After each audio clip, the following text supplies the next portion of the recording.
Hello நண்பா. இன்னைக்கு நம்ம என்ன பார்க்க போறோம்னா, சவுத் இந்தியன் கண்ட்ரியான பாப்புவா நியூ கினியால வளரக்கூடிய வாழை மரத்தை பத்தி தான் பார்க்க போறோம். ஓகே, வீடியோக்குள்ள போலாம்.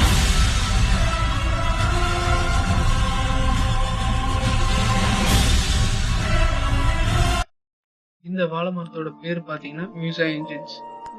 இந்த ஜெயின் பனானாவான மியூசா இன்ஜின்ஸ் வந்து நார்மலான இடத்துல வளராம ஒரு ஹை ஆல்டிடியூட்ல, அதாவது 1000 மீட்டருக்கு மேல மட்டுமே வளரக்கூடிய ஒரு மரம்.